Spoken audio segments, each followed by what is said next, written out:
Salut à tous. J'ai reçu beaucoup de messages et je sais, je m'excuse, il n'y avait pas de cold open la semaine dernière. Je vais donc prendre le temps de vous expliquer pourquoi en 3 points très simples. Une dizaine de minutes devrait permettre de m'expliquer. Et qu'est-ce qu'il y a? On est avec Paul Lacombe aujourd'hui, donc on n'a pas le temps de faire un cold open plus long. D'accord. Bah on y va, Squeak Talk alors.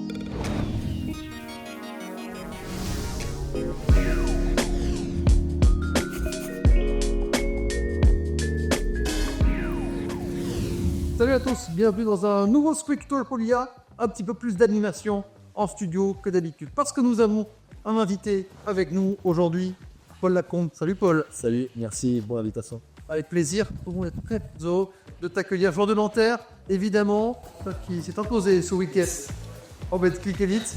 Ça vous fait du bien Ah oui, ça fait du bien. Ça fait du bien. On en parle en off, mais la victoire à BAM, ça fait du bien. Content de démarrer la semaine, content d'être avec nous dans le Squeak Talk. Je te présente l'équipe aujourd'hui de débatteurs. Cyril Méjeanne, le directeur de Suite, Nicolas Bailly, le rédacteur en chef. Bonjour tout le monde.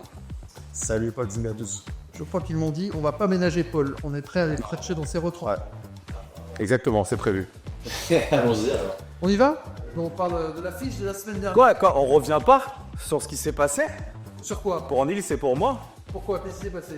Je rappelle quand même qu'il y a 2 semaines, avec Nice, nous avions dit la première défaite de Paris sera contre l'Asvel. Ah ouais? Ouais, on l'avait dit. Visionnaire. Exactement. T'en parles même pas, Fred, c'est abusé. Visionnaire et un peu le melon. Totalement, Remarque. totalement. En fait, j'ai cherché ce matin, mais j'ai pas trouvé une espèce de couronne, un truc que j'avais pas chez moi. Tu veux les cravates de Noël peut-être? Non, ça c'est pour toi. Je sais que t'adores ça. Il faut que je les mette, c'est déjà pour le premier déjà, c'est ça? J'avais dit un accessoire de Noël, voilà. La petite cravate, elle est là, c'est la recette, c'est bon gros en plus. On va faire juste le premier débat avec, on enlèvera après. Et peut-être pour remettre un accessoire pour le quiz. Ça, ce sera en fin d'édition. D'abord, on parle de la Z de Paris.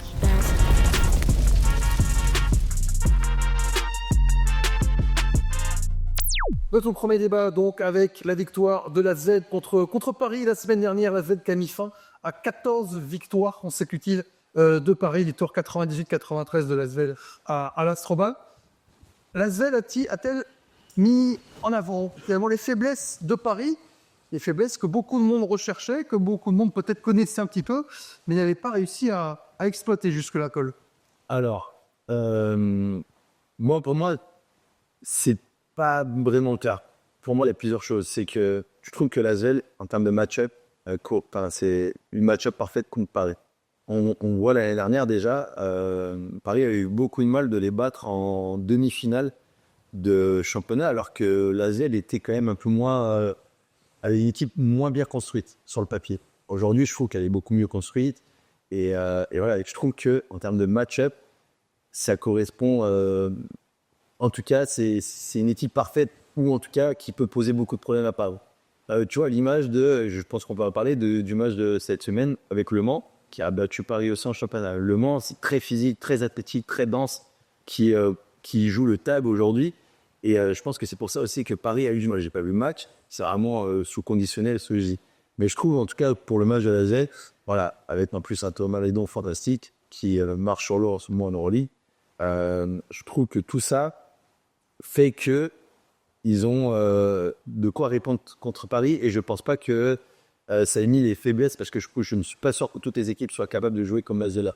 Théo Malédon, 22 points, 7 passes, 5 ronds et 30 dévals dans cette victoire contre Paris.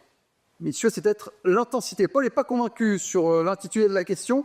Ce qui est beaucoup revenu, c'est l'intensité finalement qu'a mis l'Asvel pour battre Paris, prendre Paris à son propre jeu, Nicolas. Ouais. Est-ce que finalement Paris n'a pas révélé les qualités aussi de l'Asvel sur ce match? On a entendu Pierre Coupé dire qu'il s'était concentré sur les autres joueurs, que les 2 petits lutins fous sont TJ Shorts et Nadir Rifi. Ça a payé, même si on a vu un énorme TJ Shorts.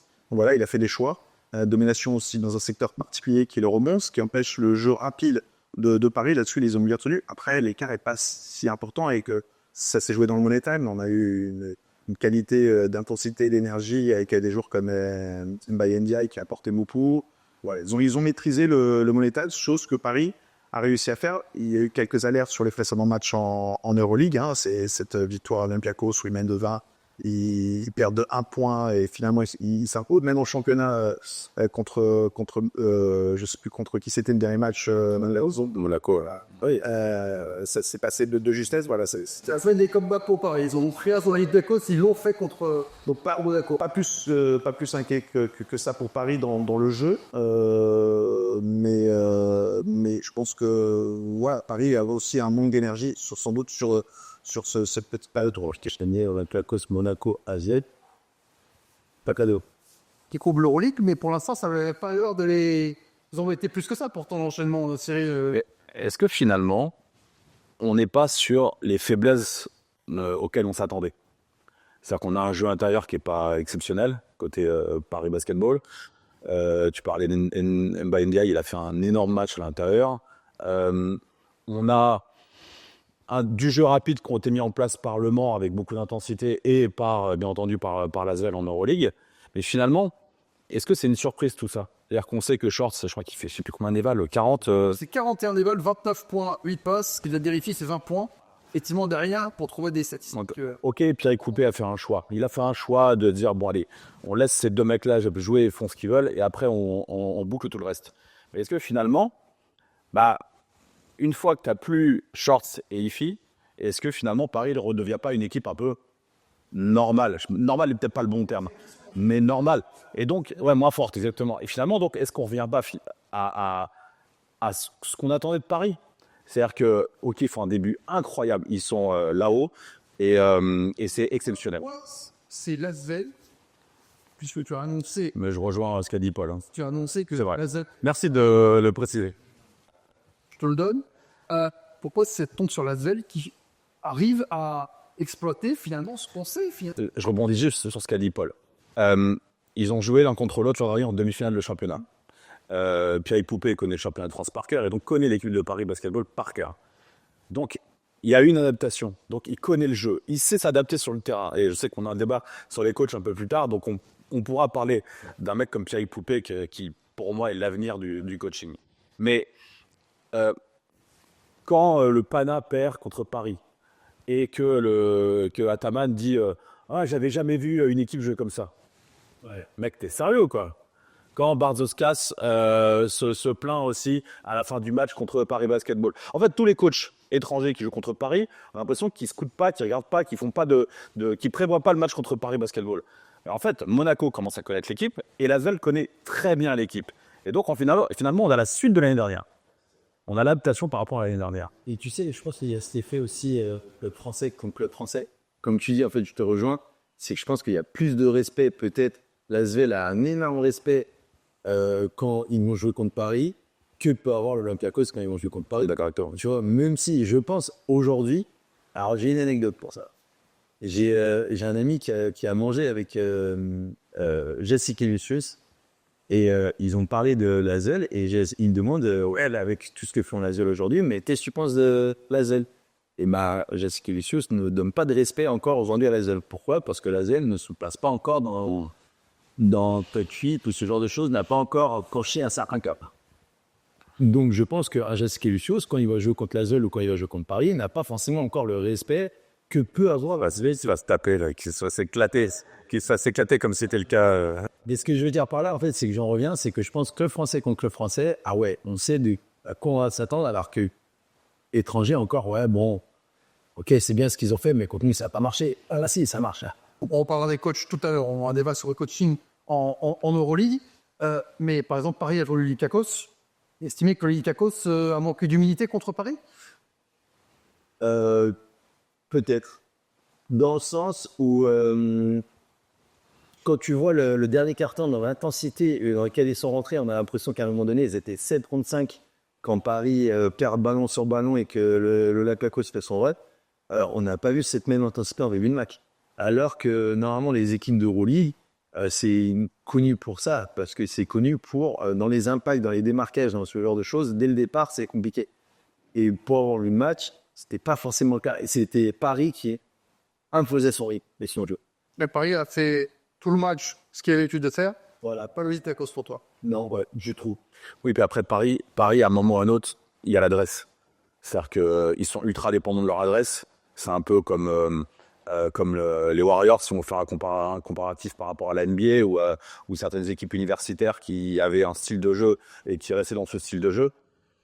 Là, à un moment, si je s'y mets pas et si Shorts commence à moins mettre, c'est compliqué d'ailleurs. Ou si Tyson Howard ou Malcolm, etc., ne mettent pas. Ça devient compliqué. C'est sûr que ça permet à l'équipe adverse de remonter. Mais Là, c'est Tyson Howard qui a mis par exemple 24 points en rencontre contre Le Mans. Ouais. Non, mais après, alors, moi, j'ai pas vu le match contre Le Mans. J'ai vu le match contre l'Asvel. J'ai fait l'inverse de Paul. On avait prévu ça. Mais en dehors de ça, finalement, Shorts, il a été MVP de la BCL. Shorts, il a été MVP de l'Eurocup. Il peut être MVP de l'Euroleague. Il n'y a pas quelqu'un qui va réussir à défendre sur lui à un moment? Si c'est pas possible, bah, pourquoi tout le monde ne fait pas comme Poupée?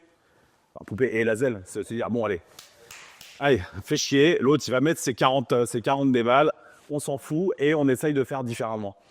Parce qu'il n'y a pas de...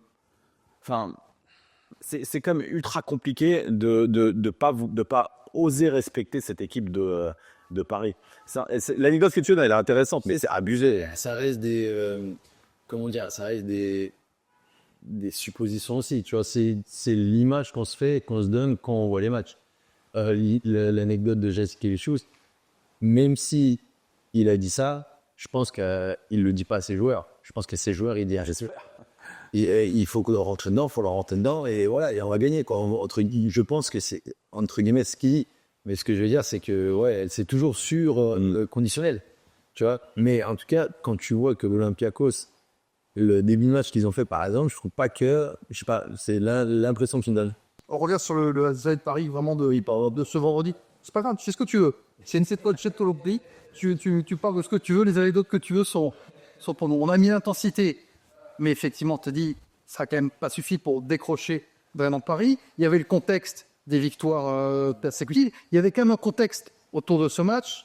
On a monté, voilà, ça tourne le derby français à ce moment-là. Est-ce que c'est un contexte qui pourra se répéter ou est-ce qu'il faut que voilà, Pierre Coupé, des coachs arrivent à trouver et à mettre les joueurs dans ces conditions-là?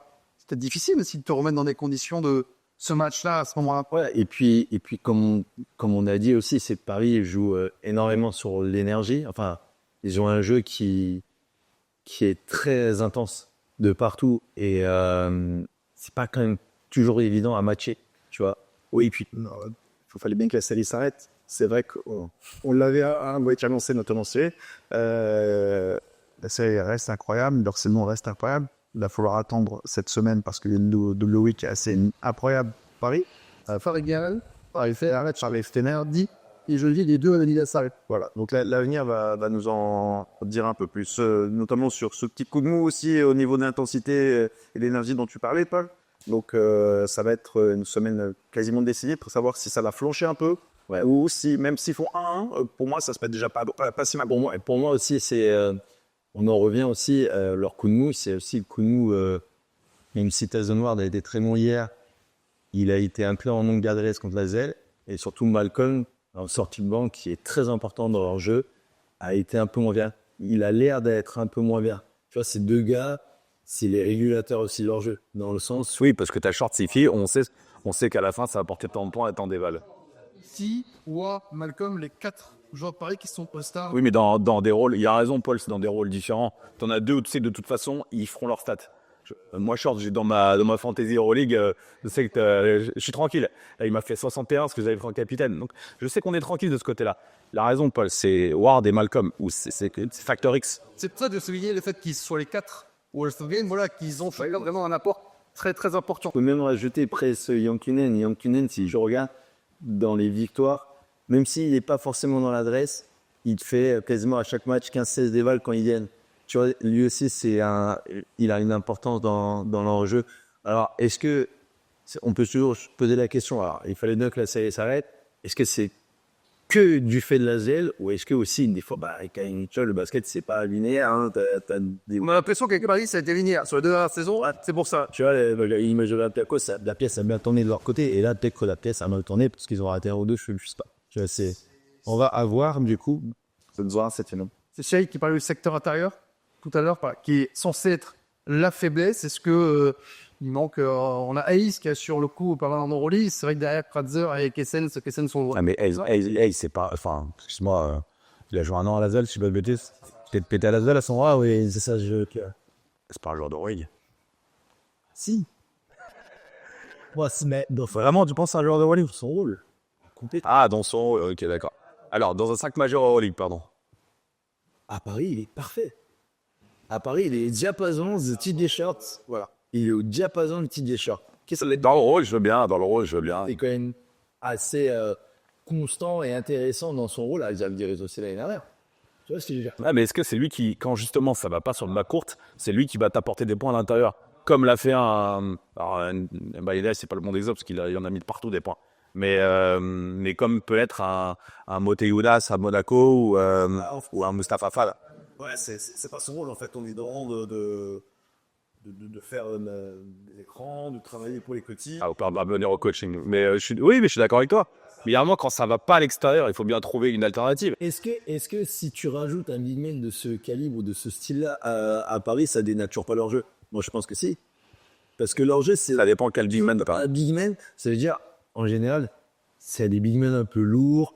Je parle d'un mec qui court. Boss. Ouais, un gars qui court. Alors, dans ces cas-là, il leur faudrait un Tyreek Jones tu vois, dans ce style-là. Et là, vraiment, Commencez par dire, c'est pas le même prix, non? Ouais, ça, c'est sûr. Oui, un problème, c'est que Paris, ils vont pas mettre 2 millions dans un mec, ça c'est sûr et certain. Mais tu vois, par exemple, parce que tu dis, ok, toi, tu parles surtout offensivement, on est d'accord. Non, oui, parce que défensivement, il fait le taf. Offensivement, on dit tout le monde est unanime pour dire que le secteur intérieur de Paris, c'est entre guillemets leur faiblesse. Mais t'as pas. Regarde, Geoffrey Lever, il a encore été très fort hier avec Le Mans. Il est très bon en Euroleague depuis le début de saison. Il n'a pas vraiment existé contre Paris. Parce qu'en fait, ils ont un tel système défensif que, en fait, de prendre la balle, big man. En défense, il y a Les tunnels, c'est un pari. Enfin, tu vois, est-ce que dans ces cas-là, tu as besoin de. Moi, je pense que dans leur jeu, qui serait contre-produit. Donc pour toi, il n'y a pas de faiblesse à Paris.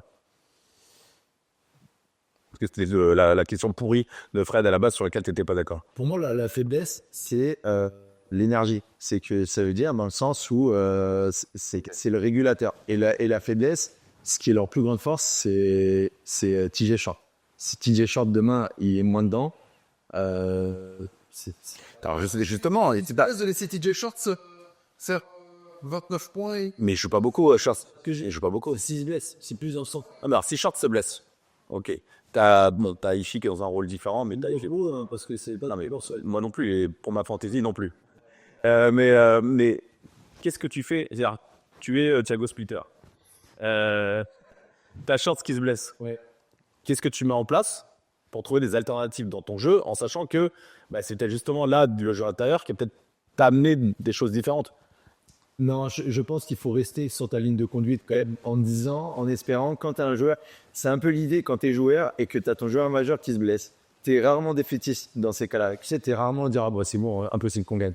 En général, les joueurs, quand on est joueur, on se dit, alors, j'espère qu'il ne sera pas blessé longtemps, mais c'est cool parce que j'aurai plus de responsabilités.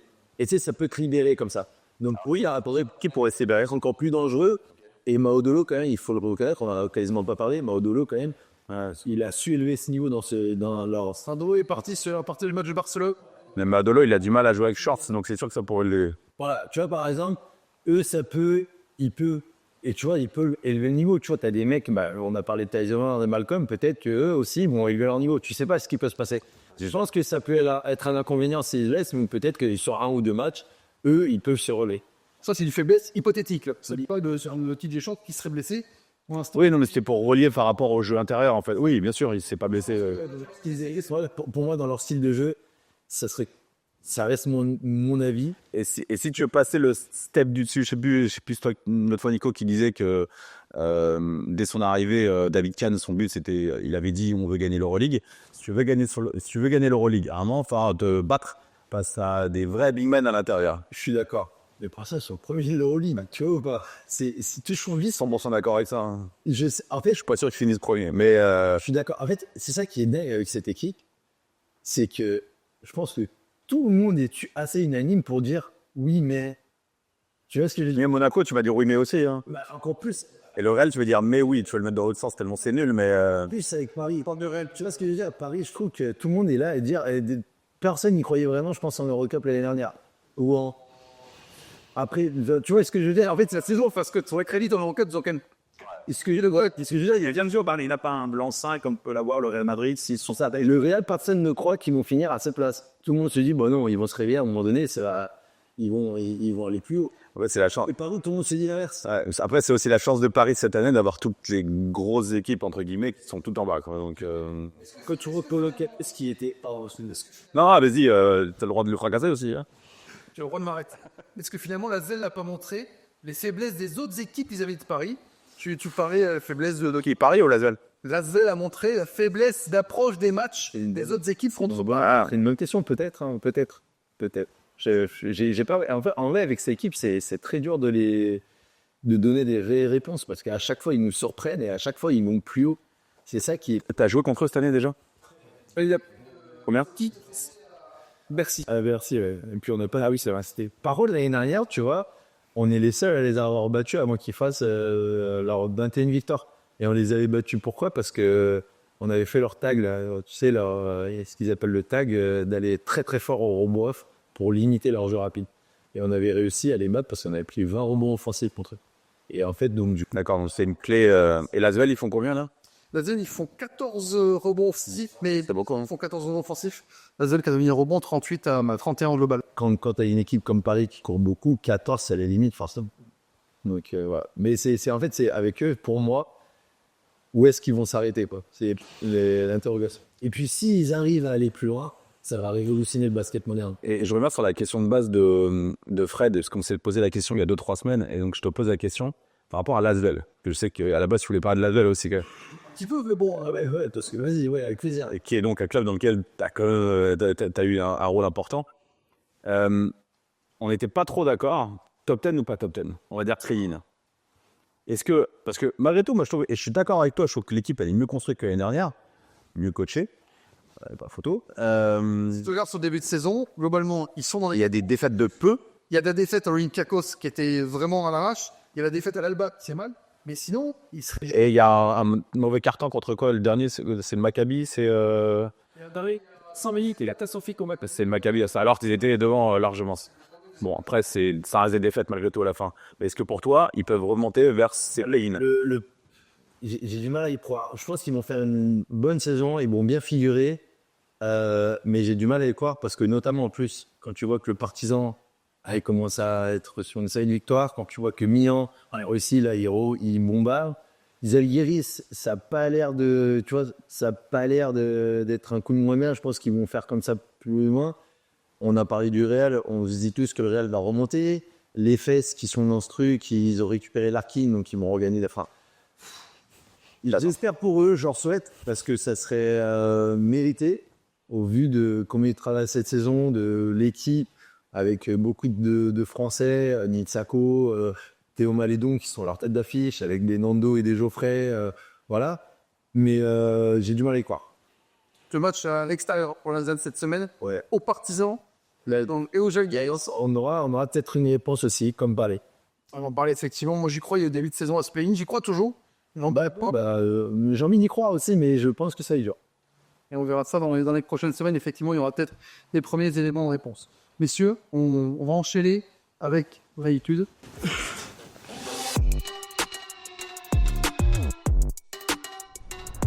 Le FAS revenir sur toutes les infos et déclats de cette semaine. On commence évidemment par la grosse victoire de la dernière journée d'Euroleague. C'est Monaco qui est allé mettre 30 pions au Fener. Pas 10, pas 20, mais 30, 99 à 69. Alors, un Fener un petit peu diminué, il y avait 4 absences. Mais Monaco aussi, pas de Calates. Diallo qui est en semaine à l'infirmerie. Impressionné par cette claque véritable qu'a mis Monaco Ah oui, faire. Ah bah oui, mais quand j'ai vu en plus ce début de match, j'ai dit bon, Fener ils vont dérouler à un moment donné quoi. Et en fait, ça va être complètement l'inverse. Surprenant et impressionnant là-dedans. Qu'est-ce que tu penses du jeu de Monaco? Parce que là aussi, c'est particulier comme jeu avec les mecs courtes, un petit peu de jeu intérieur offensif comme Mathieu Jonas. Mais on est toujours un peu dans le forcing de l'isolation, avec le même beaucoup. Hein. On en parlait en off, je vous disais que je connais moins de plaisir cette année à regarder Monaco que je pouvais en regardant Paris. Alors Paris, c'est aussi quand même pas mal d'isolation avec Short ou Ifi ou de jeux individualistes, mais ils sont surprenants d'une autre manière. Et je prends plus de plaisir, à contrario, à regarder l'Asvel cette année. C'est l'attrait de la nouveauté, Paris, mais l'Asvel de Monaco change là depuis un petit moment. Ouais, mais voilà, je sais pas, l'Asvel, je sais pas, ils sont... Je sais pas, mais c'est pour moi. Est-ce que tu attends peut-être pour Monaco de voir l'effectif au complet pour enfin avec Aléjas en cerveau d'équipe? Ouais, déjà. Et est-ce que Korkmaz va courir et quel impact il aura dans cette équipe? Est-ce qu'il va avoir vraiment une place? C'est une interrogation pour lui, je pense. Il y a beaucoup de joueurs Betclic Elite ce week-end. Furkan Korkmaz, ils ont gagné contre Portel, les Monégasques largement. Une grosse rotation de Spanoulis, on en reparle peut-être un petit peu après dans notre débat sur le coaching Euroleague. Mais voilà, Monaco a remis un petit peu les choses au clair en disant attendez, Euroleague, on est concentré, on est là, on met trop de Fénac. Parce qu'en fait, on les attend un peu. Ceci, Monaco, je pense qu'on est tous très durs avec eux parce qu'on les attend quand même trop, quoi.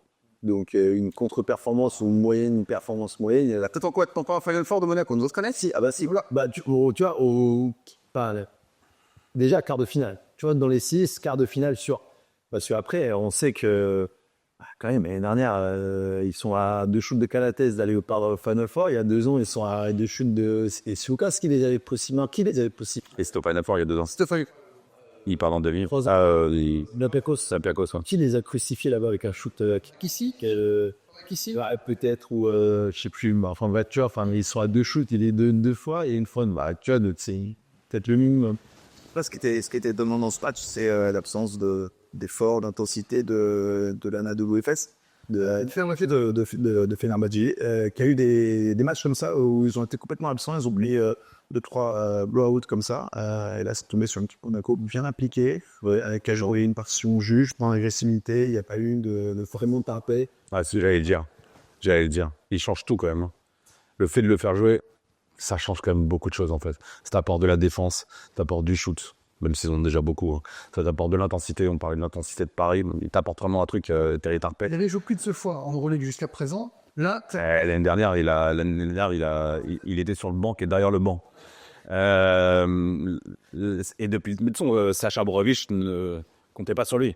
Mais même Bégarin, on commence à avoir beaucoup plus en Betclic qu'en Euroleague, mais ça commence à avoir un petit temps de jeu, ça apporte quelque chose. Moi, c'est pour ça que le débat sur les coachs va être intéressant, c'est que je suis curieux de savoir s'il l'a fait jouer parce qu'il compte sur lui ou parce que Diallo était blessé. Il doit y avoir un peu des deux, obligatoirement. c'est toi qui as une expérience de folie dans des groupes comme ça, où il y a des joueurs voilà, qui sont un petit peu en bout de banc en Euroleague. À quel point c'est important de leur montrer reste avec nous, Ouais, on se voit, tu vas jouer Bah, dans quelques matchs. Tu sais, c'est ça, quand il y a un coach qui change, il y a un truc des fois un peu, comment dire, pas surnaturel, mais un peu, on ne peut pas expliquer, inconscient, que bah, t'en as, bah, t'as des joueurs, bah voilà, ça leur fait du gain et ils se libèrent. Et à côté de ça, t'as les gars qui sont en galère. Et l'intelligence du coach, c'est d'aller les chercher. D'aller leur dire, bah vas-y, viens voir, je compte sur toi. Alors, au début, peut-être pour 2-3 minutes. Voilà, tu me donnes 2-3 minutes, après tu m'en donnes 5-10, après tu m'en donnes plus, et peut-être que ça marche. Et puis après, l'intelligence de voir, bon, bah ça marche pas. Peut-être que mon prédécesseur avait raison. Visiblement, il l'a fait avec le Tarpey. Moi, ma question, c'est une question de journaliste peut-être, mais est-ce qu'il l'a fait? Après, il l'a fait jouer quand Diallo était là aussi, hein. Il l'a fait jouer, tu vois, j'avais pas fait gaffe. Il l'a fait jouer un petit peu, hein. Bah, il n'y a pas eu beaucoup de matchs entre l'arrivée de Spanoulis et le... C'était monstrueux au début quand il était là, après l'arrivée de Spanoulis. Non, mais après, Et ouais, les gens, s'ils le font jouer maintenant. bien sûr, après ça reste de l'Euroleague, c'est-à-dire que tu peux pas faire jouer tes 15 joueurs. On en parlera après sur le PADA, mais on peut pas faire jouer tes 15 joueurs. Maintenant, c'est aussi... Et une fois de plus, on en parlera quand on parlera des coachs, c'est ce que tu racontes à tes joueurs. C'est-à-dire que quel a été le discours avec un mec comme Strazel? Ouais. Strazel, il joue moins, hein. Ouais. Il joue quoi, 10-15 minutes par match maintenant? Ah, peut-être pas en Betclic, mais en Euroleague. Après, voilà, en Betclic ce week-end, Mike James au repos, Ilio Kobo au repos, Jordan Ouais, ok, donc ça fait ça. Fotignas n'a pas joué du match. Il a vraiment fait beaucoup tourner. On s'en fout pardon, je vais pas dire qu'on s'en fout de la Betclic, désolé. Quand t'es Strazel, tu veux jouer 20-25 en Euroleague, comme il le faisait à Lasvel. Alors, je sais pas combien de temps il jouait à peu près quand t'étais là-bas, mais... Bon, encore. c'est En Euroleague, hein. pas en Euroleague, c'est pas grave. Mais après, quand tu fais reposer ces 3 gros joueurs et qu'en Euroleague, bah, ils t'apportent dans le 30 points au Fenerbahçe, Ah non, mais attention, moi je te parle par rapport à un joueur. C'est-à-dire que Strazel, sûrement qu'avec son agent, ils ont discuté, ils ont dit, bah, t'auras 20-25 par match. Je sais pas ce qui s'est dit. Tarpé, quand il est arrivé, il y a 2 ans, sûrement, il était quasiment un des meilleurs joueurs du championnat de France. Il a fini, et comme je disais, assis derrière en tenue. Bon, c'est comment, en fait, c'est le discours que tu as avec les joueurs. C'est ça c'est sûr. Voilà. Et c'est là où Spanoulis, ça peut-être discuter avec les mecs et apporter un truc différent. Et toi qui as connu beaucoup de coachs, sûrement que les mecs t'ont donné des informations différentes par rapport à toi. Oui, mais de toute façon, c'est toujours plus simple quand tu arrives dans un groupe qui n'est pas le tien, entre guillemets. Même un coach a moins de pression. Parce qu'il a toujours l'excuse de dire, bah, je te laisse rien pour moi, c'est pas moi, j'ai pas choisi le groupe. Donc, je fais ce que je peux avec ce que j'ai. Bon, en général, du coup, ils sont plus relâchés, plus détendus. Et le discours, en fait, tu as raison. Tu as des coachs, des fois, ils vont te dire des choses. Et par la force des choses, par ce qui se passe, par les résultats, ils peuvent pas tenir leurs promesses, entre guillemets. Donc, du coup, bah, ça crée des conflits, ça crée des incompréhensions pour les joueurs. Donc, en fait, c'est ce que tu expliques. Peut-être un Terry, le coach lui avait promis des trucs il y a 2 ans. Donc, le joueur, il a pas eu ce que le coach lui a promis il y a 2 ans. Donc, tu sais, t'es un peu con, hein, pour tes joueurs. On veut tous, hein. Ah oui, c'est bien. On veut vachement bloquer. Ah, vous m'avez dit ça il y a 2 ans. Ah, d'accord, mais après, du recul, regarde. Vas-y, bon, ok. On n'a pas eu les résultats escomptés. Ah, merde, l'autre, il a été bon. L'autre, c'était pas prévu. Il a été très bon. Il a pris ta place. Ok, mais comment tu fais? Est-ce que tu restes bloqué sur l'idée du fait de, tu vois? Donc, voilà. Toi, t'as déjà un club qui est venu te voir en disant, tu viens pour bencher et pour apporter 4, 5, 10 minutes. Alors, dans ton rôle, toi, c'est un peu difficile, tu as toujours eu beaucoup de temps de jeu, mais est-ce qu'il y a un club Parce que Oui. Ma première fois, oui, quand je suis parti de la ZEL, ma première fois, je suis arrivé à Strasbourg. En gros, j'étais même pas encore un joueur référencé du championnat. En gros, j'étais même pas un jeune, peut-être à potentiel ou quoi. Et encore, pas tant que ça, je pense. Et en fait, c'est Vincent, que j'avais eu à la ZEL, collègue, qui me fait venir à Strasbourg, en me disant, écoute, on part sur l'Euroleague cette saison. Moi, j'aimerais bien que tu viennes, mais tu vas être 11e joueur. En gros, t'attends pas à avoir du temps de jeu. Mais moi, j'ai dit oui, ça m'intéresse parce que je voulais finir ma formation, entre guillemets, avec lui et apprendre encore des choses. Donc, j'étais prêt à ne quasiment pas jouer. Et après, par la force des choses, j'ai joué, quoi. Mais voilà, il m'avait clairement dit ça. Et tu vois, c'est toujours plus simple, en fait, quand un joueur accepte dans ce sens-là, tu vois. Parce que tu te dis, bah, c'est moi qui vais aller chercher les choses. Par exemple, à Hazel, à contrario, je signe à la ZEL en 2020, après le Covid. Et on me dit, voilà, on va t'utiliser comme ci, comme ça, tu vas avoir tel rôle, tel rôle. Ok, super, moi je viens pour ça. Et en fait, au début, par la force des choses, bah, c'est ce que je disais quand on est un peu con, c'est que les résultats font que bah, il faut qu'on s'adapte. Il faut que l'équipe, elle s'adapte. Tu vois? Et du coup, bah, moi, ce qu'on m'avait dit, on m'avait promis ce qu'on m'avait dit, bah, on ne peut pas le faire parce que on doit s'adapter. Et du coup, bah, moi, j'ai compris, tu vois, et je suis devenu con et j'ai été buté. Je me suis dit, mais attendez, il me dit des choses et en fait, voilà.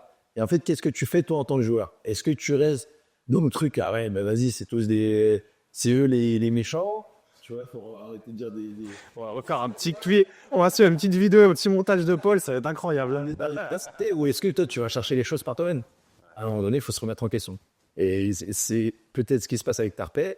C'est peut-être ce qui va être dur avec Mathieu parce qu'il joue un peu moins, même contre Paris, tu vois, pour en revenir. Mathieu, il a moins joué contre Paris que ce qu'il jouait avant au championnat. Donc, qu'est-ce qui va se passer avec ce joueur? Quel a été le discours? C'est toujours l'interrogation et voilà. Et on va voir avec Monaco qui s'est relancé donc à Vaufener avec cette victoire de 30 points. Belle semaine pour Monaco. Bayern Monaco, c'est mardi, c'est demain. Et on a également le déplacement au Real jeudi. Sacré match. Le rouge, c'est fini. J'enlève la cravate. On va passer au blanc et au vert. Et on va accélérer un petit peu. c'est rouge, c'est fini, il y a un rapport avec autre chose, politique, un truc, quelque chose ou Non, le rouge, ça arrive. Ouais, Cyril. Parce qu'on va accélérer. Parce que je t'aime beaucoup, Paul, mais je ne veux pas te mettre en retard. Je suis un peu bavard, désolé. Donc, on va passer le fast. Il reste 2 questions. Qui est le plus en crise, Paul? Tiens, le Real ou le Pana? Le Real qui n'est pas dans les 10 pour l'instant, à 2 matchs de la fin de la saison régulière, enfin, phase aller. Et le Pana qui Je sais pas. 4 défaites en 5 matchs. J'ai l'impression que c'est le Pana quand même. Le Pana pour toi? Ok. Bah, moi, je suis d'accord avec toi en ce moment. De toute façon, je pense que le Real va se mettre en ordre de marche bientôt. Mais le Pana, sur ce qu'il propose sur les 5 derniers matchs, déjà, c'est 4 défaites. Et il n'y a pas d'effort sur le terrain, pas d'intensité. Défensivement, c'est très très faible et qu'il n'y en a pas de solution. On parlera aussi, ça peut-être avec les débats sur les coachs, mais Ataman ne pose pas grand-chose. C'est une équipe hyper puissante offensivement, mais défensivement, c'est très très léger.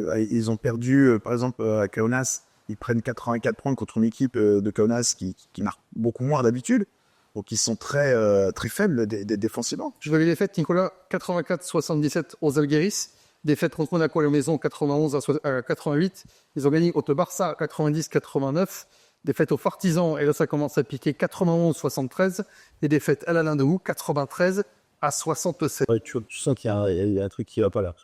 Parce que tu perds de 20 contre le Partizan. Alors, c'est pas facile de gagner là-bas, certes, mais de 20, et là, tu reprends 30, ça.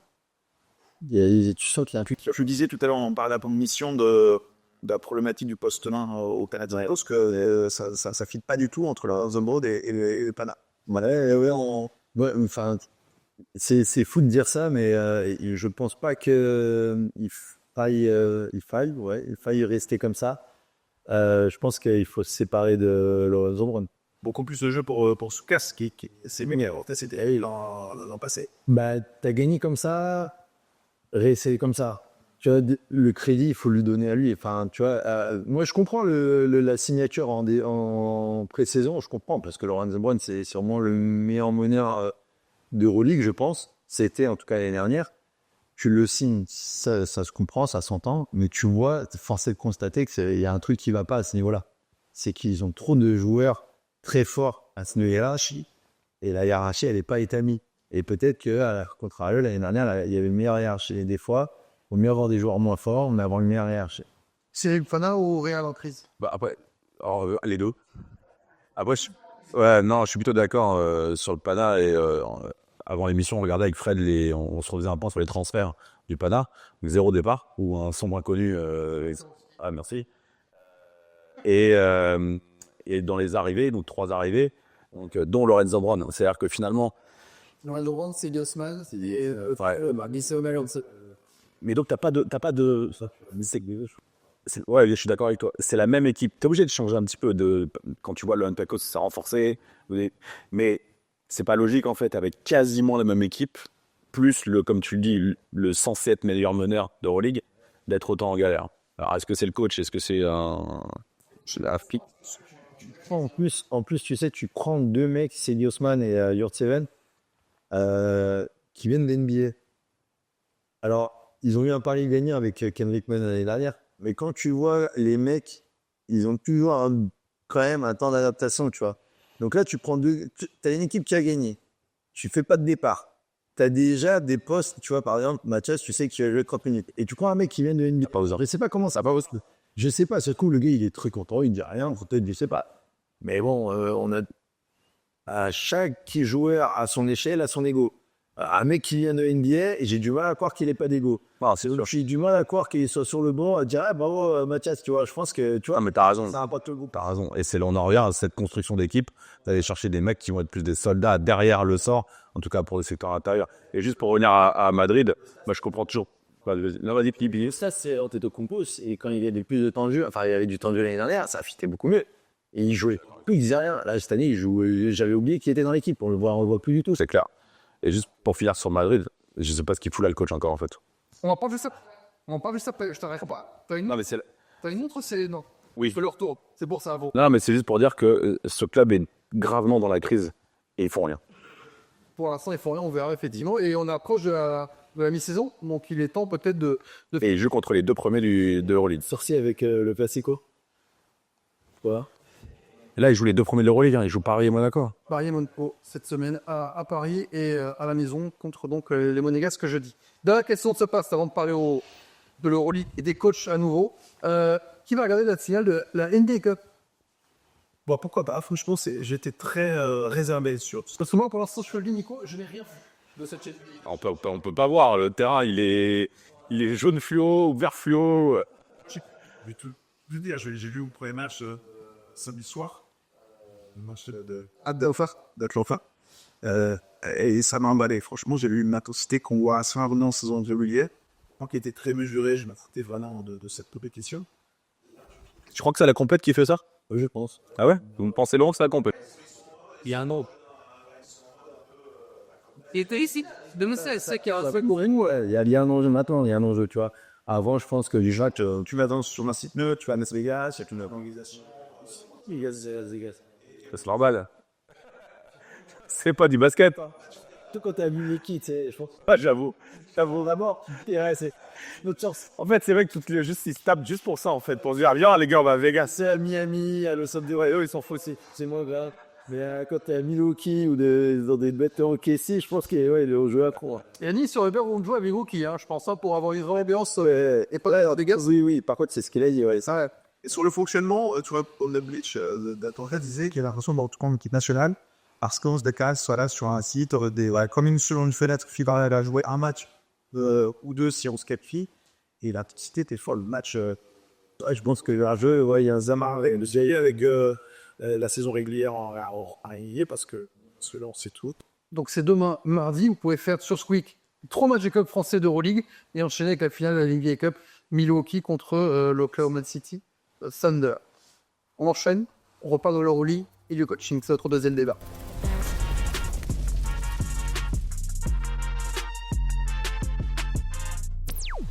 L'Euroleague et la place des coachs, c'est quelque chose que tu voulais aborder. Paul, on vient de parler dans le Fast du Pana, on a parlé du Real, au Pagina Taman, Chus Mateo, peut-être le point d'entrée le plus facile pour ce débat, qui a un effectif qui a diminué en qualité, et les résultats s'en ressentent. Chus Mateo a-t-il un impact sur les résultats du Real cette saison? Je pense qu'il vrai, pas. Tu vois, C'était oui. Ouais, je t'ai posé la question pour tout me répondre ça. Donc oui, je vois un petit peu oui, Paul. Non, alors, c'est voilà, moi, j'en parlais avec Nicolas, et c'est une interrogation que je me fais souvent devant ma télé. Aujourd'hui, on est U24, les joueurs, en Euroleague, en tout cas, sont de plus en plus forts individuellement. Et même en général, je trouve que sur un plan de partout un peu, ils sont de plus en plus forts. Avant, l'Euroleague, c'était vraiment une ligue cérébrale. Tu vois, tu n'avais pas autant d'athlètes, tu n'avais pas autant de joueurs en un contrat aujourd'hui, de stars. Exactement aujourd'hui, quand tu vois Monaco, quand tu vois le style un peu de Paris, mais d'autres équipes, c'est beaucoup de... tu vois, avant, c'était Diamantidis, Mike Baptiste, pick and roll, et alley-oop. Aujourd'hui, en fin de match, en de possession, c'est isolation. Tu vois, ce qui n'était pas avant. Le Pana, prenons le Real par exemple. Le Pana, ça va être Kendrick Nunn. Le Real, Le Real, c'est un peu plus jeu collectif. Voilà, Campazzo qui va aller en pâte, parce que à l'image de contre le Barça, tu vois, Campazzo. Mais voilà, je te fais une généralité. Enfin, je te fais une généralité, ce qui n'est pas le cas de toutes les équipes. Bref.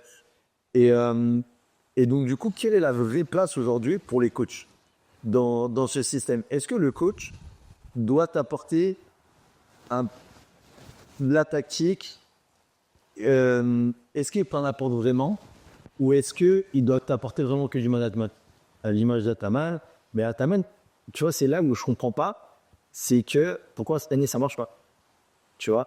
Celui-là, on parle d'Atana, on parle de Matteo. Ce sont des coachs qui sont un petit peu en difficulté. Matteo, mes échos que j'ai, c'est vraiment du management. C'est pas vraiment de mise en place, de choses comme ça. Qui fait la mise en place alors? Parce que ça Non, mais il y a toujours une mise en place, toujours. Mais n'importe qui peut faire une mise en place. Peut-être qu'aujourd'hui, avec l'expérience que j'ai, je dois pouvoir te mettre une mise en place. Voilà, tu connais les joueurs adverses. Je sais que ce gars-là, il est moins fort sur sa main gauche. Donc, allez, vas-y, on va faire une défense, on va le pousser à gauche. Tu vois, je pense que ça, c'est pas. Mais quand tu as mis en place, une fois que tu as fait ton plan de game, ton game plan, pardon, si ça marche pas, qu'est-ce que tu fais? Où est ton ajustement? Quelle est ta capacité à changer tes trucs? Tu vois, et c'est là ce qu'on va attendre vraiment d'un coach. Alors, est-ce que vous trouvez Ouais, mais tu réponds pas à la question, en fait. Tu réponds pas à la question, tu dis un truc dans un sens et un truc dans l'autre après. Exactement ça. C'est qu'aujourd'hui... Donne-moi un coach, par exemple, qui tu trouves en Euroleague aujourd'hui, c'est des bons ajustements. Là. Non, mais c'est global, c'est aussi le rôle d'un coach. Et, parce que la question, en gros, c'est est-ce qu'un coach, ça sert à quelque chose ou à rien? Non, ouais, mais non. Non, mais... non, ouais, c'est un peu... je raccourcis, mais... Raccourci beaucoup. Oui. Mais c'est pour aller pour être un peu polémique, pour être un peu client, en fait. Ils sont dehors. Prenons Thiago Splitter. Prenons... Ouais, mais voilà, Thiago Splitter... Est-ce que c'est la question? Moi, je le sens encore à Herbert. Moi, j'ai demandé, tu vois, j'ai demandé à Vara. J'ai dit, mais si tu avais pris un autre coach, je crois pas que ça aurait marché et tout. Aussi, de la même manière. Il me dit, ouais, mais non, parce que lui, il a eu l'intelligence d'accepter de faire plus ou moins de À la suite d'Isalo. De le faire un coaching. Mais après, c'est quoi un coach de très haut niveau? Et tu joues au très haut niveau. Un coach de très haut niveau, alors bon, il y a des fous furieux comme Collet qui ont 150 systèmes et tu as joué beaucoup pour lui et donc tu connais, etc. Mais maintenant, et je pense que Splitter ou Poupée ou les coachs de NBA, etc. sont dans cet état d'esprit. C'est du management. C'est du management des pays. Et tout à l'heure, on parlait de Strazel ou Begara ou Tarpé, etc. pour l'exemple de Monaco. Il y a quand même une grosse différence depuis l'arrivée de Spanoulis. Dans l'état d'esprit, dans le team spirit. Il sert que du management, ça ne te fait pas gagner des matchs. Non, après, il y a le match en lui-même. C'est-à-dire que faire des petits ronds et des petits ronds, des petits ronds sur une plaquette en disant tu fais pic machin, pic truc, là tu flaires, là tu truc, là tu machin. Je dis pas que n'importe qui peut le faire. Mais malgré tout, je veux dire, c'est pas là où tu vas gagner ton match. C'est le bon changement, la bonne rotation. Et le moment où tu vas sortir ton mec, quand tu sors, quand tu libères l'adversaire, mais ça c'est pareil, tu peux le préparer. Ça, c'est pas du. Ça, c'est. Oui, il y a ça. En fait, il y a le management de ton équipe et après, il y a ce qui se passe pendant le match. Parce que on en parlait l'autre fois quand on parlait de Monaco. Je veux dire, à chaque fois qu'ils faisaient un changement, Sacha, à la fin, le mec qui sortait, il n'était pas content. Il y a ce que tu vas dire à ton joueur, ce que tu vas lui raconter. Et là, on prend l'exemple de Monaco, mais ça doit être pareil. Ce que tu as connu à Lasvel, il y a des moments qui étaient un peu compliqués ou dans d'autres clubs. C'est comment tu vas réussir à gérer ces situations. Donc ça reste malgré tout du management en même temps. C'est pas de la tactique pure et dure. Collet, c'est un mec à part. Et c'est pas de la tactique pure et dure. Une fois de plus, maintenant, des systèmes, des plays, ils s'en trouvent partout, n'importe où, etc. Et au final, tu finis par de l'isolation et un contre un à la fin. Du pick dans l'axe. Voilà, exactement. Du pick dans l'axe qui est devenu le truc à la mode depuis quelques années. Parce que tu parlais de Diamantidis, donc là, on a perdu tous les mecs de moins de 30 ans. Mais je veux dire, quand Moscou est champion, et tu y étais à Moscou, je ne sais pas de conneries, tu suivais Nando, hein. Enfin, le fin d'effort, il était pas à Moscou, mais ça devait être à Vitoria ou un truc comme ça. Ouais, c'était à Vitoria, moi j'y étais aussi. Je veux dire, Moscou, donc c'était Itoudis le coach, c'était Nando, etc., qui était MVP de si pas de bêtises. Ça joue déjà que de l'isolation, hein. C'est-à-dire qu'on n'est pas dans du jeu collectif, hein. Donc finalement, on a toujours dit le jeu léché de l'Euroleague. Mais ouais.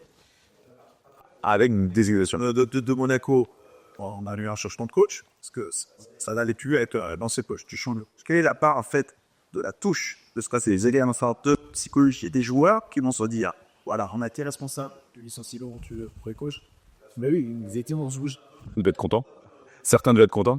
Parce que, C'est sûr. parce que moi, il y a un truc qui m'énerve un peu, c'est que ils ont gagné au Pana, c'est très fort, ils ont gagné au Finers, c'est très fort, tu vois. Mais là, tout de suite, les premières victoires, c'est la touche Spanoulis, tu vois. C'est grâce à lui. Non, mais ça, c'est les journalistes de merde, ça. Bah, si. Tu sais, on a Nils qui a voulu virer Splitter au bout de 2 matchs, hein. Personnellement, peut-être que je me trompe, mais depuis le début de saison, je trouve que Mike James est beaucoup plus collectif que l'année dernière. L'année dernière, je pense qu'il était dans sa mission pour aller chercher son record de points. Je trouve beaucoup plus collectif cette année. Limite trop, des fois. Ouais, peut-être je trouve qu'il abuse même des fois. Ouais, je suis d'accord. Et Il attend au 4e quart-temps quasiment pour shooter presque. Il a été incroyable contre le Fener là-dessus. du coup, ma question, c'est est-ce que on en parlait avec des coquilles comme moi, avec le Croate Rocco. Il me demandait, mais est-ce que tu crois vraiment que cette équipe elle a besoin d'un coach vraiment? Moi, je pense que c'est plus de l'état d'esprit individuel. Alors après, oui, il y a les ajustements. Il va rappeler des mecs qui étaient... C'est là que tu rejoins Cyril. Finalement, le coach est un manager. Le jeu, les joueurs le connaissent. Mais qu'est-ce que tu vas apprendre à jouer à Mike James? C'est-à-dire, qui peut apprendre? Alors, peut-être expliquer Spanoulis. Qui peut apprendre à jouer à Mike James en fait? Mais peut-être à ce moment-là, tu vas lui préférer lui dire là, c'est mieux. Oui, mais après, t'es pendant le match. Enfin, on a tous joué à des niveaux de basketteurs plus ou moins élevés. Et généralement, si Paul il fait une passe pendant un match, etc., ou il prend un shoot, ouais, le coach il peut arriver derrière et pour avoir coaché, tu vas lui dire, ah, c'était pas bien ton truc, mais mec, j'ai une demi-seconde pour décider. Tu sais, le mieux ce qu'on respecte quand on est joueur, déjà, c'est quand tu parles au coach, qui connaissent de quoi il parle. Tu sais, tu le ressens, tu le vois. En fait, ce que je veux dire par là, c'est que, est-ce que tu crois que demain, un mec qui aura peut-être jamais fait une basket de sa vie, mais qui excellent manager, qui a une aura, tu vois, tu sais, qui arrive, C'est intéressant. et tout, tu vois, qui connaît le basket, mais qui a peut-être jamais fait de basket. Tu sais, il y a un gars qui a regardé du basket, tu sais. Il y a des exemples, hein. Il y a des exemples. Il y a des contre-exemples de ça. Mais, C'est le gars, il a besoin. José Mourinho du basket, quoi. Tu vois, et le gars, il va arriver, il va te dire, vas-y, tu vois, est-ce que ça peut marcher, tu vois? Non, Je sais pas pour toi le coach idéal à ce niveau-là de Oli, sur le savoir-être, le savoir-faire. Ce serait quoi ton peu? là, moi, je pense que et de toute façon, les masters, le maître, tout ça, ça reste au Obradovic. Ouais. Parce que lui, tu vois qu'en plus, lui, c'est l'un des rares. Tu vois que ses équipes, elles progressent. Moi, pour moi, la légende des coachs, avant lui, c'était Ettore Messina. Mais quelle déception sur ces 3-4 dernières années à Milan, quoi. Et puis, en plus, C'est tout ce qu'on dit ici. Il va finir. Il va finir top 6. Il va finir top 6. il a quoi, 6 victoires d'affilée. Mais moi, je serais curieux de savoir quelle est sa place maintenant. Pourquoi avant ça, est-ce que c'est le discours des joueurs qui marchaient pas? Mais je trouve qu'il a recruté. Tu vois, j'étais sceptique par rapport au retournement de Milan au début d'année. Tu as Mirotic en poste 4 et tu recrutes Zach Lidé. Pourquoi tu fais ça? Tu as d'autres carences, tu n'as pas de meneur. Tu vois, et tu vas prendre beaucoup d'argent, tu vas mettre beaucoup d'argent sur Zach Lidé. Mais est-ce que au contraire, c'est pas intelligent de l'avoir recruté? Parce que Zach Lidé, il est passé 2 ans, voire 3 ans sous Obradovic. Donc c'est un mec maintenant qui, je pense, est plus cérébral. Mathias, j'essaie pour le connaître, je sais qu'il le dit souvent, que Obradovic, il lui a appris énormément de choses, qu'il a eu du mal peut-être à entendre ou à comprendre avant, et aujourd'hui, il s'est devenu un autre joueur. Ouais, c'est marrant, ce week-end, il y avait une petite vidéo de José Chouamandetch qui apprenait à ses joueurs, artisans, comment rater un lancer franc sur des fins de match, quand tu veux jouer la récession, rater. C'est vrai qu'il y en a qui font cette recherche d'apprentissage d'outils, c'est les apps, ça. Et donc, Ettore Messina, est-ce que il a eu l'intelligence de prendre des mecs comme Fabien, on en parlait aussi, Fabien, qui lui, il connaît le basket, qu'il a eu au Real des années, et puis voilà. Est-ce qu'il a eu l'intelligence de prendre des mecs qui vont comprendre son discours et qui vont faire un basket peut-être un peu plus cérébral que d'autres? Ou est-ce que c'est vraiment les joueurs, la cohésion de groupe et tout ça, qui a fait que voilà. On a parlé de Splitter, on a parlé de Vassil Spadomi, je vais finir sur les clubs français. Pierre Coupé, une vraie patte à Lasvel, il y a un vrai changement depuis Pierre Coupé a pris Lasvel l'an dernier. Ouais. Là, il y a quand même quelque chose. Je crois parce que je pense que tout le monde était unanime de dire cet été, bon, ils vont prendre qui Lasvel en coach. Bon, je pense qu'aujourd'hui, ils vont dire, ils le re-signent combien de temps, quoi. Tu vois ou pas? Je pense. Il y a eu une période où Lasvel voulait signer Freddy Fotoux. Voilà, beaucoup hésité. Et derrière, c'est qu'ils ont vite re-signé. Il parlait je sais que Tony est assez proche de Stariolo, je crois, de mecs comme ça. Donc, ils étaient prêts peut-être à casser la cagnotte un peu pour prendre un coach de renom. Au final, est-ce que par manque d'opportunités, ils l'ont pas fait? Peut-être. Mais moi, je pense qu'aujourd'hui, on tient notre discours à Lasvel. Alors, j'ai plus sûr par rapport à ça. Est-ce que tu peux nous dire maintenant, en envolée, quelle est la part de travail d'influence des coachs pour construire une équipe? Est-ce qu'ils ne sont pas dépendants des agents, managers? Je pense que c'est ça. Je pense qu'aujourd'hui, pour le vivre de l'intérieur, le plus important, c'est d'arriver à faire une association de joueurs, d'êtres humains, qui va bien s'entendre. Et qui l'a fait cette association? Normalement, il faut que ce soit en accord avec le coach, parce que c'est lui qui fait jouer les mecs, pardon. Pourtant, on est obligé de bien s'entendre aujourd'hui pour aller gagner un titre. De pas bien s'entendre, tu vois, pas d'être, on va pas aller me bouffer forcément au restaurant tous les soirs après, mais d'avoir une certaine complémentarité ou d'avoir une certaine alchimie. Mais c'est Paris, j'ai l'exemple de Paris, quoi. Voilà. L'exemple de Paris. Ouais. L'exemple de Kivarius S. Oui, je sais. Il est très intelligent. Ah, puis t'as cette, tu disais tout à l'heure, cette bonne idée d'avoir d'avoir pris ces mecs de bonne et d'avoir construit autour de ça. Et d'avoir ajouté un Ifi, d'avoir ajouté un Hayes, d'avoir ajouté Madolo, etc. Et malgré tout, tu gardes. C'est la fondation, en fait, t'as juste un joueur. Ouais. Et bien vu de la part de Splitter d'être dans la continuité de ça. Après, Splitter, il était formé à de très bonnes écoles en NBA. Et avec l'équipe du Brésil aussi. Et en Euroleague aussi.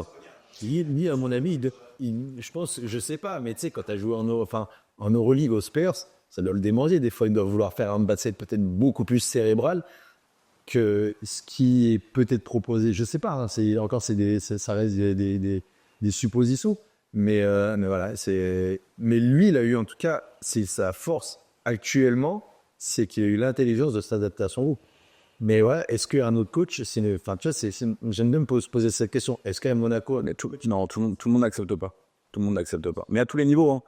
à tous les niveaux, même à un niveau, moi j'ai coaché en N2, même à ce niveau-là, en fait, tu as des mecs qui veulent imposer quand ils arrivent dans un club et hop, au bout de 4 matchs, ils sont virés parce que ça fonctionnait pas. Ça fonctionnait pas. Il n'a pas ce recul de dire bon, qu'est-ce que je dois changer.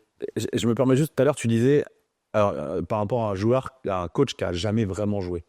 Est-ce que pour toi, en tant que toi, Paul Lacombe, en tant que joueur, tu ne peux pas être coaché par un mec qui n'a pas joué à un meilleur niveau que toi? Moi la première chose que j'attends du mec, comme je te disais, c'est qu'au début, si je sais qu'il n'a pas joué, je vais attendre son discours.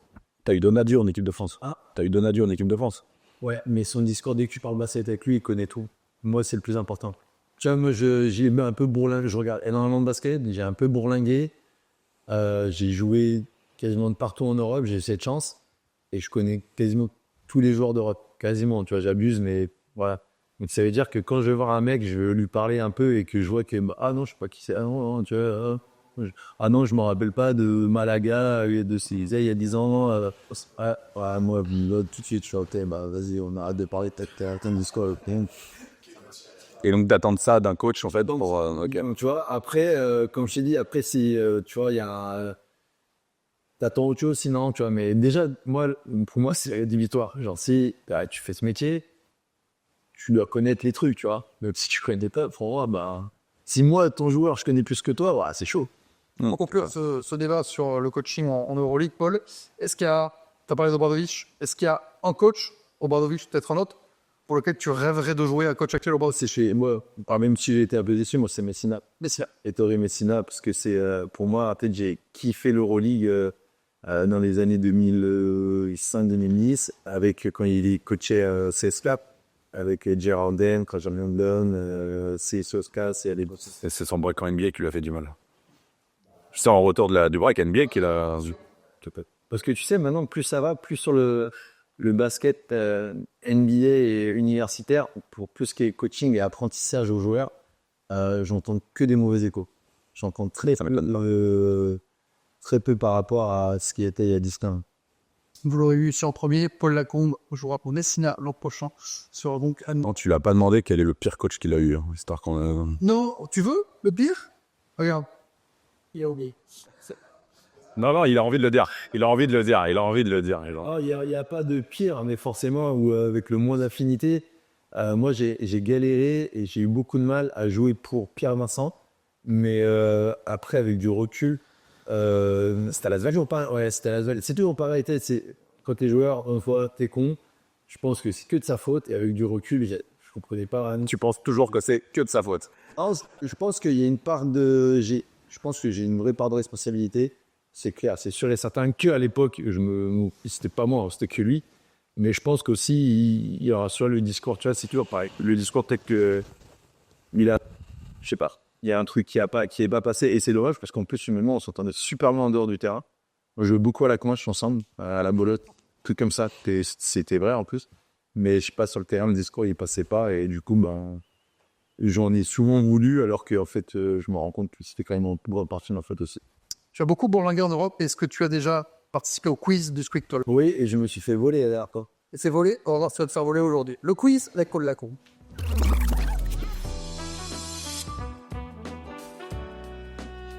Le quiz du Squeak Talk. On aura une émission spéciale, bien sûr, la semaine prochaine pour les fêtes de Noël, pour patienter un petit peu. Mais j'avais envie d'aller vous chercher justement sur Noël. On va jouer autour de Noël aujourd'hui. Ah, c'est que des questions sur Noël. C'est que des questions autour de Noël. Donc pour ça, je vais m'aider. Parce qu'évidemment, c'est tombé, je vais faire le tour. Voilà, on est un petit peu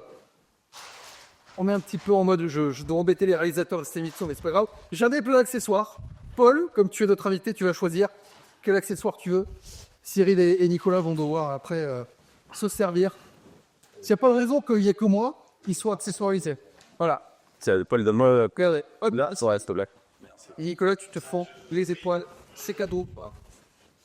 C'est cadeau pour toi. Sous la poche. Toc. C'est à ma vue ou pas? Il repart dans le décor.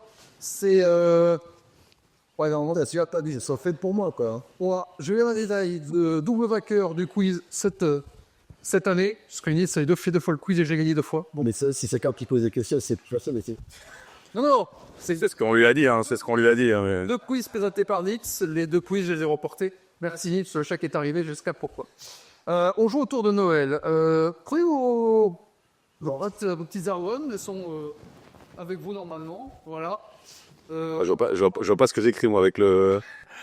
On va commencer par les vrais ou faux. Le premier vrai ou faux, c'est est-ce que Jean-Noël Père Noël pour les deux du fond qui ne suivent pas, a défendu les couleurs de l'élan Béarnais? Vrai ou faux? Jean-Noël Père a défendu les couleurs de l'élan Béarnais? Vrai ou faux? Franchement, ça, c'est des questions. Je l'ai bien préparé, normalement, Paul, donc Nils Solimus a testé hier. Donc voilà, vrai ou faux? Ah, mais ça, il a l'ancienne Nils. Vrai ou faux? Vrai ou faux, tout le monde a répondu? Vrai, c'est une bonne réponse pour cette saison, on passe. Jean-Noël Père, ça ne s'invente pas. Je vais marquer stop Paul, Cyril et Nico. Un point pour tout le monde. Vous avez vu qu'il y a un mec qui s'appelle Paris Piste là, qui a joué ça, ouais. C'est quoi, en N1 ou en Pro V, là? Ah, c'est ça. Alors, la deuxième question, vas-y, ça. Ah. La deuxième question était, on a vu Dalit Paris ce week-end, faudra pas. Excuse-moi Fred. La réponse est donc vraie en national maritiment avec le Havre à Mulhouse. C'est ce qui m'a inspiré ce quiz avec des noms un petit peu noëlesques. Alors, On a un point aussi. pas de David par d'épices ce week-end, mais est-ce qu'on a vu Elliott Cadeau en LCA cette saison? Cette saison, est-ce qu'on a Elliott Cadeau? Jean-Noël Père a défendu les couleurs de l'Emmernay. David par d'épices a joué en un an. Est-ce que Elliott Cadeau a joué en LCA cette saison? Vrai ou faux? Je tente une technique. Technique. Tu penses que tu vas me parler de... Je tente. Vas-y. Vrai ou faux? Et le cadeau à NCA cette saison, c'est faux? C'est vrai? C'est faux? Bonne réponse de Cyril. C'était vrai. C'est vrai. Et notre cadeau qui joue à North Carolina. Je me suis dit, les deuxième premiers sont vrais, mais la troisième.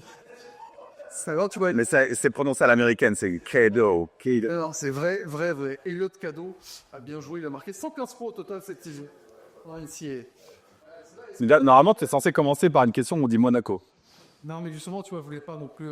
C'est un vrai faux. Vrai faux, mon réponse sur Monaco, c'est un peu plus compliqué. Question 4. Est-ce que Pauline Roimage compte 18 apparitions en LFB avec Mondeville? Vrai ou faux? Pauline Roimage. Tout ça à cause d'épices. Hein. C'est terrible. Hein. C'est terrible. Et en plus, on a niqué la question. Alors, vrai ou faux? Pauline Roimage. Oui. Faux pour tout le monde. C'est faux. J'ai inventé évidemment Pauline Roimage. Mais il y a une Pauline qui a joué là-bas. Un point pour tout le monde. Cyril est toujours devant dans ce quiz avec 3 points. Je suis en suis fier. Hein, tout ça. Pauline. Le dernier vrai ou faux de ce quiz. Est-ce que malgré ses 42 ans, Arthur Sapinski joue toujours au basket? Non, Sapinski. On les joue toujours au basket. Est-ce qu'il joue toujours au basket? Est-ce que Arthur Sapinski en 3e division polonaise? Arthur Sapinski. C'est pas possible, ils sont beaux. Noé Buscovo. C'est faux, c'est vrai, c'est faux. C'est évidemment vrai, Arthur Sapinski. Ah, gars, vous avez zéro culture en sapin de Noël. Hein. Je suis pas très convaincu de la prononciation, désolé pour les Polonais qui nous écoutent. Il joue en 3e division. Arthur Sapinski, probablement la meilleure prononciation. On va terminer pour les vrais ou faux. Une question plus classique. Donnez-moi, messieurs, une affiche dans des Christmas Games NBA qui arrive là. Il y a 5 matchs. Si vous me donnez 2 bonnes équipes, vous aurez 0,5 points par bonne équipe. Si vous me donnez en plus le bon match, vous aurez 1,5 points bonus. Une des affiches, un des 5 matchs de Noël de cette saison à Arzubier. C'est un match de 2 équipes. Vous écrivez 2 équipes, t'as un match normalement. Dipo, tu les mettre de sa fiche. Non, une seule affiche, 2 équipes, juste. Tu vas tenter 2 équipes au hasard. Ouais, moi je vais vers Paris. Moi, j'aurais fait ça. Alors, Pareil. Paul. Golden State Lakers. Golden State. Oh, le Paris. Les Lakers contre les Warriors et New York contre Philadelphie. Voilà, ils vont marquer des points, les enfants. Golden State Warriors, Lakers est une bonne affiche. Ah, c'est une affiche? C'est une affiche. Par la chasse. Game. Bah, c'est logique. Ouais, mais je pensais à un Lakers Miami ou un truc du genre. Tu m'avais mis New York contre Philadelphie. Steph Curry. Golden marque un point parce que les 2 équipes sont impliquées dans ce Christmas Game. Non, New York contre San Antonio. On aura C'est vrai. Dallas contre Minnesota. On aura les Celtics contre les 76ers. Warriors, Lakers donc. Et Phoenix contre Denver. Voilà les affiches de Noël de la NBA. Qui est le record 22 points sur un match lors du Christmas Game NBA? C'est moi qui ai le record 22 points. Ah, j'hésite encore deux. Je peux mettre deux, on aura deux. Non, tu as le droit à qu'un. Tu hésites, Paul? Ouais, entre deux, mais ça se trouve, c'est pas du que l'autre.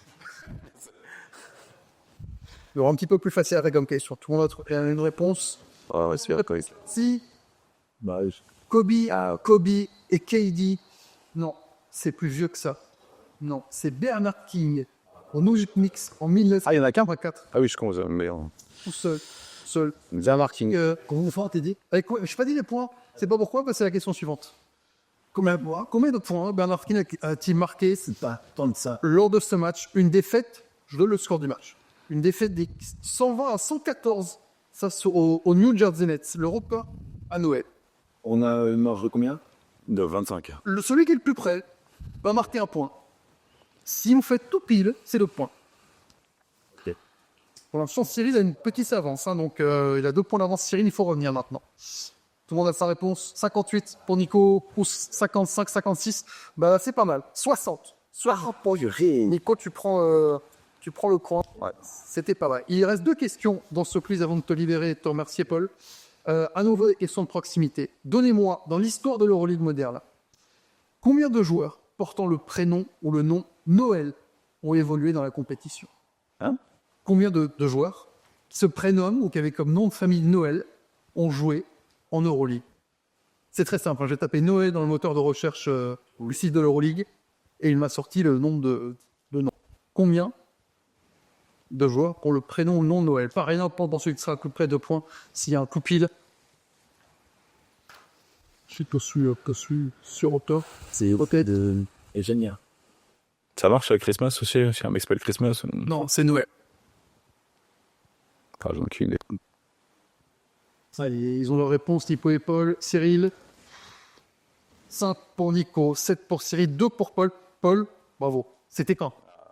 De Noël? C'est pas ce genre. Non, pas de Noël, pas de Noël en Euroleague. David Noël, il a jamais joué dans Orléans? Bah, pas au FIFA. T'es pas horrible. Je réussissais à lui et je me suis mis, il y en a forcément un. C'est Noël Félix, 12 matchs au Maccabi Tel Aviv en 2007. Je le sais, c'était pas facile. Tu m'as demandé quoi? Christmas? Non. C'est pourquoi? Bah, c'est la dernière question. Combien de joueurs portant le nom ou le prénom de Christmas ont évolué en Euroleague? Là, c'est quoi le score en égalité, c'est ça, Bolé? Le soir, c'est Paul peut revenir. Tu es devant Cyril. Ah bon? Tu as 1 point d'avance. D'accord. Paul a. Ah, lui, il a pas fait un tout Tu as petit. 6,5. Paul est à 5,5. Nico, tu as 4. Nico, tu peux. Ah, t'as perdu. Empêcher Paul de revenir et de disputer la charade de la Wii. Je concentre Nico. Combien de joueurs portant le nom, le prénom Christmas? C'est dur, un vrai nom. Hein. Christmas, mais tu sais, les montres s'appellent Chris. Chris Jones, je sais pas c'est quoi son. Ah, tu te penses qu'un mec s'appelle Quiz ou pas? Mass Christmas. Ce serait génial. Il y a des mecs qui s'appellent Christmas. Je sais pas, moi je te pose la question. Hein. Moi j'ai fait le quiz. Combien de. Mais je suis retort, sachez-le. C'est bon? Vous avez toutes votre réponses? 2 et 0. Ce sera 1 point pour tout le monde. La réponse était encore 1. Ça, j'ai pensé. Elle est... Deontay Christmas, 13 matchs au CSKA Moscow en 2012-2013. Deontay Christmas qui a joué ensuite en Eurocup avec le Paris. Jamais mettre 0. Le Paris, le Valois. Cyril, 7,5. Paul, 6,5. Nico, 5. C'est Cyril qui remporte enfin un quiz. En même temps, j'en étais que 3. Hein. Tu t'es sébolé ou pas encore? Non, Bon, ça peut faire voler sur le thème, quoi, mais... Le genre de questions sur des joueurs polonais, bon, toi t'as des réalisés sous l'Euroleague. Voilà, Tu veux la charade ou pas pour essayer de te remarquer? Vas-y, sur la charade. je suis ça que ça donne. Mon premier est une boisson qu'on laisse au Père Noël. Mon deuxième est le complément du taille dans l'art martial chinois. Mon troisième s'offre à Noël. Et mon quatrième contient les dialogues dans une bande dessinée. Mon tout est une franchise ennemie. Mon premier est une boisson qu'on laisse au Père Noël. Mon deuxième est le complément du taille dans l'art martial chinois. Son geste, c'est 15. Mon troisième s'offre à Noël. Et mon quatrième contient tous les dialogues dans une bande dessinée. Et mon tout est une franchise Indiana Rules. Ah, j'allais le dire. C'est les mules qui t'a... Le lait qu'on laisse au Père Noël, le tai chi, le troisième s'offre à Noël, les cadeaux. Et enfin, C'est quoi le rapport avec le lait, là? Ouais, on dit pas les Chicago Bulls. T'es sérieux, là? la réponse étant les Chicago. Mais t'es sérieux? Les Chicago Bulls de Noël, bien N'importe quoi! pour fermer. Donc attends, quand tu fais une charade, tu mets le pronom, le déterminant, le verbe, tout quoi. Je suis le maître de ce puzzle et donc pas trop les charades. Merci Paul. On te réinvitera pour gagner le quiz. Sache-le. Ouais, je veux bien. Parce que je sens que. Eh, mais fais ça, il a raison, t'es zinzine total dans. J'ai des vraies questions basket, quoi, parce que bon, savoir qui est un joueur polonais. Non, mais Sapinski, c'est obligé. Mais C'est obligé. le quiz Noël, quand tu reviens le 12 février, on va voir un souci. C'est pas très intéressant. Ah, on fera le quiz. Non, ah oui, quiz Saint-Valentin. Ah, bonne idée, très bonne idée. Saint-Valentin. Moi, de fois, ça s'appelle Love, ça a dit. Préparer les questions. Kevin Love. Paul, on te remercie. On te souhaite bonne chance pour la suite de la saison. Ça aura quel quand tu veux. Dans une chance cette semaine. Match important pour vous contre l'Apoel Holon. C'est ça en Coupe d'Europe pour passer à la phase suivante. Je peux regarder Split aussi. Oh bah, ça va se rocker. Avec beaucoup de matchs. Mardi, Monaco-Bayern, Paris-Real, Partizan-Osvel, 16e journée de l'Euroleague. Mercredi, Bourg-Venise, dans Noéva, l'Eurocode évidemment, deuxième journée. Et jeudi et vendredi, on termine la phase allée de l'Euroleague. Paris-Fenerbahçe, Real Monaco jeudi, Zalgiris, Azer. Encore une super semaine à suivre sur Squeak. Merci Paul. Merci à vous. Ah, merci. Dans le Squeak Talk. Vous, on se retrouve la semaine prochaine pour une émission spéciale de fête. Vous l'avez compris, il n'y aura pas de quiz sur Noël.